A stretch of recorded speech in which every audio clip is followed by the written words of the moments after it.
Hey guys, welcome back to the channel. Thanks for watching. All right, we're here again in my buddy Wes's garage, so you know what that means. It's time to install something on my 87 Mustang GT here. So we're going to be messing with the suspension a little bit. I got a package here from LMR, and let's go ahead and unbox it here. We'll show you what it is.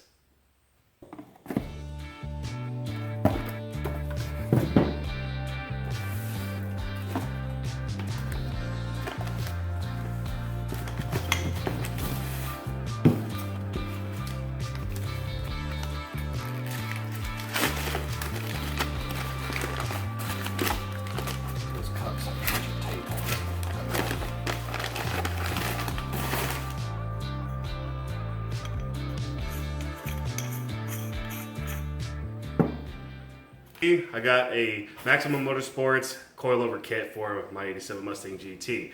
Now this one part looks a little different because of the collars and stuff like that. It's because it's specifically for Bilstein struts, and that's actually what I have in my car already. Those are already installed, but of course we have to take those out of the car anyway to assemble these all together essentially.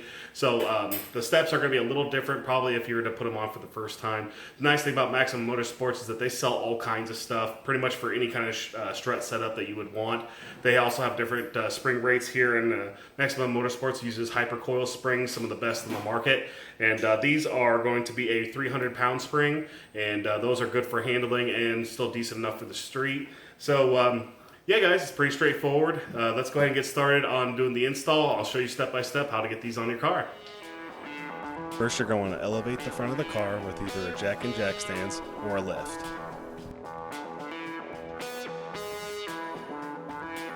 With the car elevated, remove the two front wheels. Remove the brake caliper from the spindle and secure it out of the way. If you're not using a lift for this job, go ahead and remove the brake caliper bracket and the rotor for extra clearance. Go ahead and use your floor deck to support the bottom of the control arm while you remove the other hardware attached to the factory components.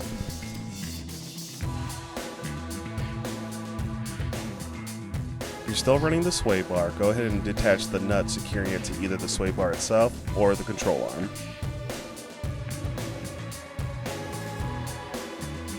Next, you'll remove the tie rod and castle nut, and then you'll detach the tie rod from the spindle.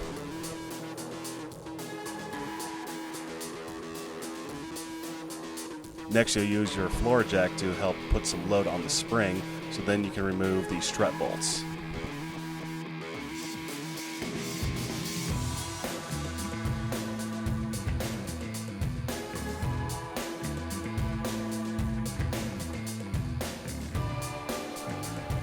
Once the strut bolts have been removed from the spindle on the strut, go ahead and slowly release the jack down so that way the spring can be removed from the spring perch.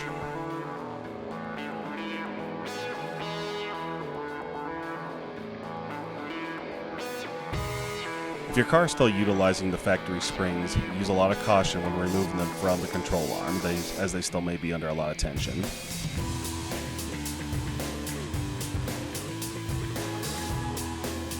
Now we'll move to the engine bay and remove the strut tower bolt from the strut. Once you do that, remove the strut from the car.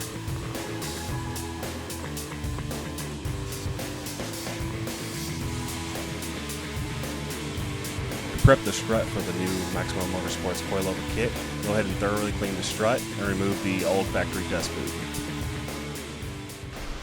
So, let's go through the box or the hardware pack and see if I remember everything. So these are your INA brand. These are good stuff. Those are thrust washers. Those are going to sit and sandwich the needle bearings inside the upper cap. They gave us some throwaway Allen key or Allen wrenches. These are some O-rings that we're going to use, and I'm trying to remember which one goes where. We'll see it in the instructions, but they pretty much seal up the top cap to keep out dust and stuff, because we're going to have to add a little grease to those needle bearings.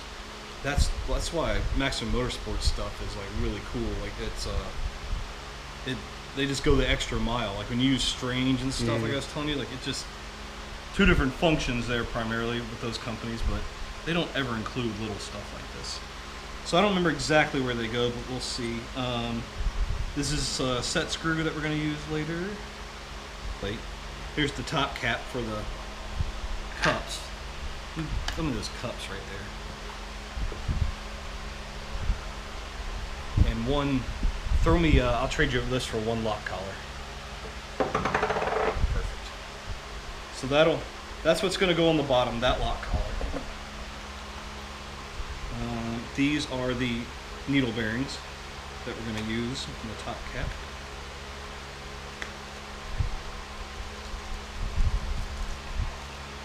Right, so one of those washers, bearing, washer, top cap. And that lets it move when you're driving. So there's another one. And then we've got some miscellaneous shit. We're going to have a big hardened washer on top of everything. Help spread that load across it. We've got some bigger spacers. They give you a bunch of different sizes because they'll tell you, they'll give you a base for if you're running this kind of suspension and stuff like that.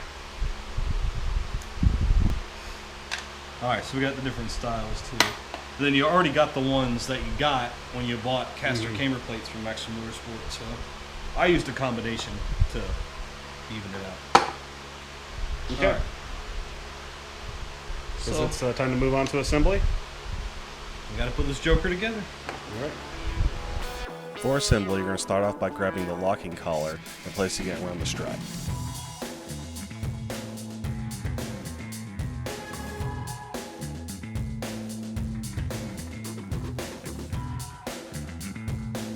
When fastening the Allen bolts, make sure you try to get even pressure on each side.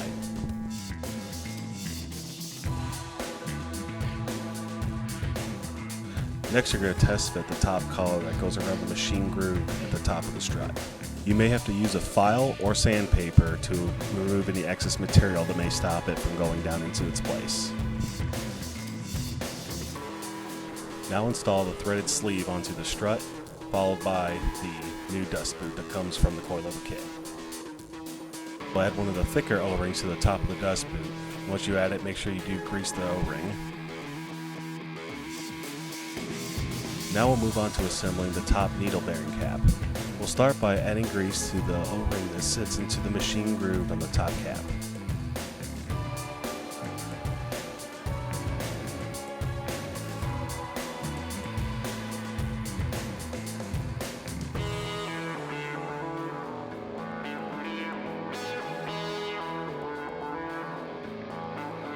With the O-ring in place, now open up a package and grab one thrust washer.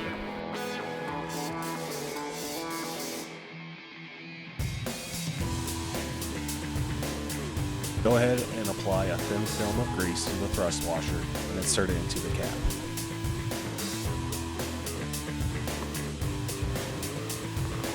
Now you'll grab your needle bearing, open it up from the package, and pack the bearing full of grease.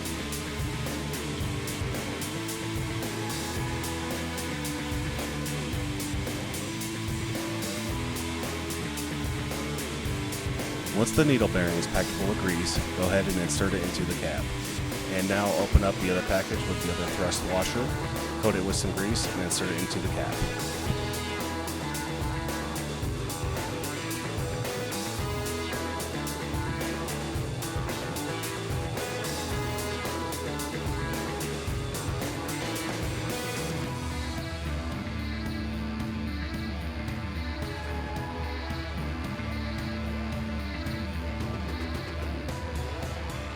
Now you'll grab your bearing top cover and apply a thin film of grease to the bottom portion, and then you can lay it on top of the bearing assembly.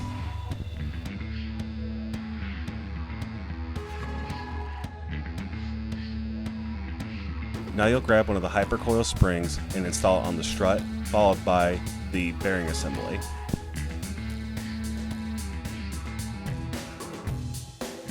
You will feel the bearing assembly placed down over the machine groove on the strut. I'll grab one of the wider spacers from the hardware pack and slide it over the strut.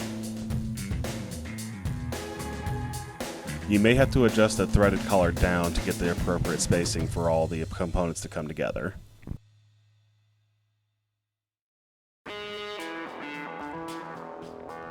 Now grab the thick hardened washer from the hardware pack and place it over the spacer you just installed.